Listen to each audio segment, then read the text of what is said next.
We're going to steal a couple of moments before Professor Foreman and acknowledge Robert Kim, who is the Deputy Assistant Secretary for Strategic Operations and Outreach at the U.S. Department of Education's Office for Civil Rights. He's going to take a couple of minutes just to talk about what happened earlier this morning in Baltimore.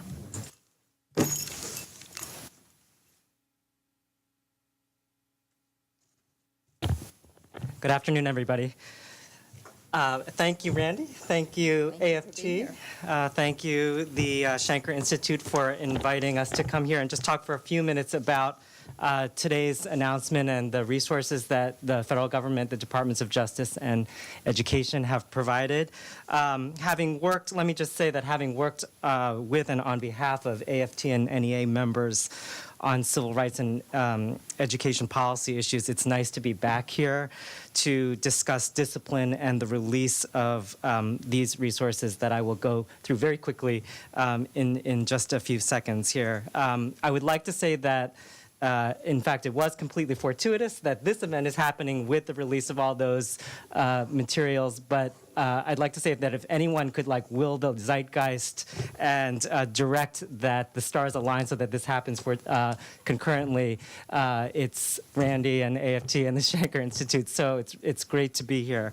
Let me go over quickly what the package today outlines. This is very important because it's the first ever federal, at the federal level, release of these types of documents that relate to the use of school discipline, the use of discipline in schools.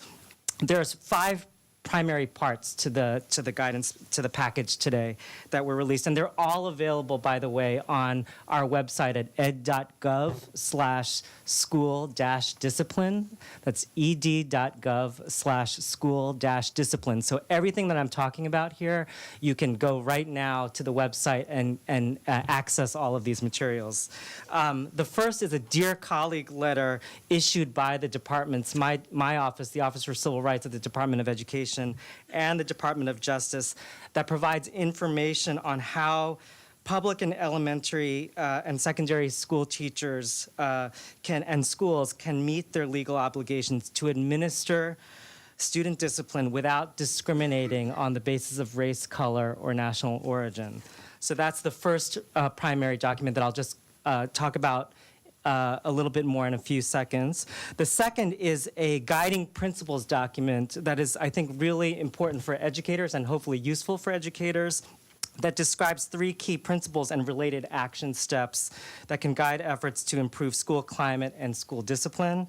The third is an incredibly valuable directory of, hopefully valuable directory of federal school climate and discipline resources.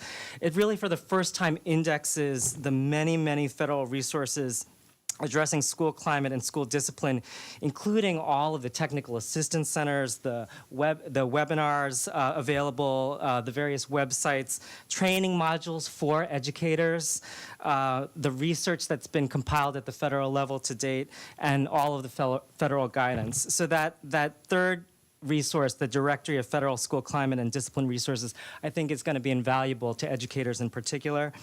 Fourth, also very useful, is the release of a new online tool called the Compendium of School Discipline Laws and Regulations.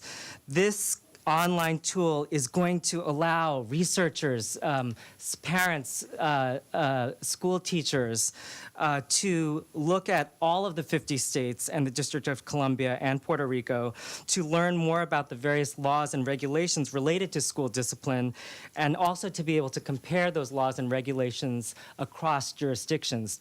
So we know that while there's some stuff going on at the federal level around school discipline, a lot of the laws and regulations are really, as you all know, at the state level. So this resource promises to be very helpful for teachers and researchers to be able to study what your own state is saying about the use of school discipline.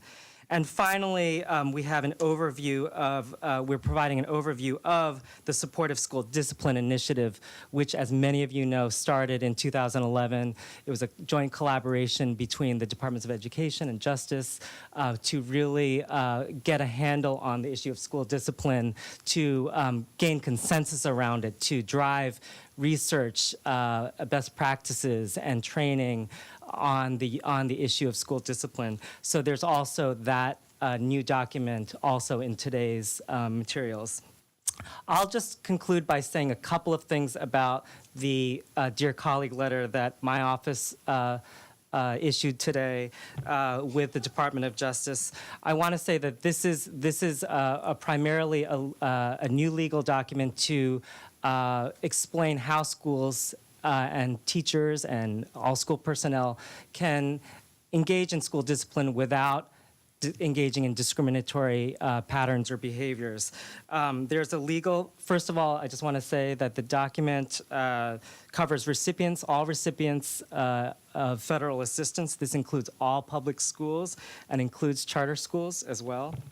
The legal framework provided in this, outlined in this Dear Colleague letter, it analyzes discrimination based on race, color, or national origin.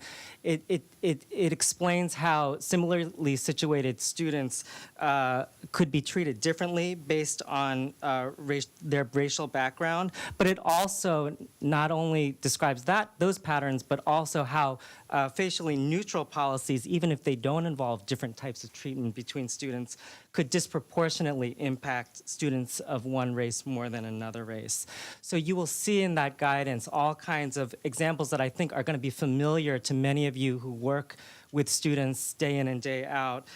These are examples about how teachers and schools react to situations involving, for example, students of different racial backgrounds who get in fights at school, how students are treated and can be treated differently in disciplinary outcomes for the same levels of offenses that they are alleged to be committing. It talks about referrals to alternative settings and how students can be, based on race, could be treated differently in referrals to those settings. And then really differences in how, thank you, and differences in how students may be treated in terms of how the behaviors that they're committing are classified by schools, and then that could lead to different disciplinary outcomes. So really, there's a wealth of specific examples that I think will be instructive as a professional development tool to educators in this guidance. It is legal guidance, but really it's also professional development guidance, I think, for educators on how to do what you guys know how to do each and every day, which is how to teach students, how to help them learn and grow, but also how to respect and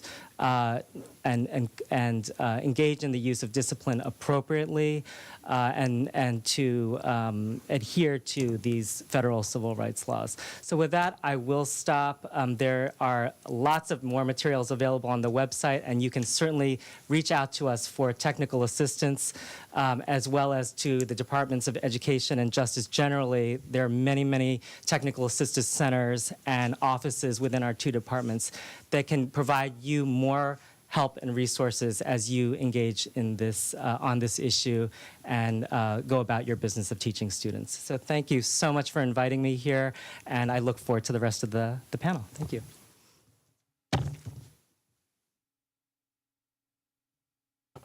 Thank you, Professor Foreman.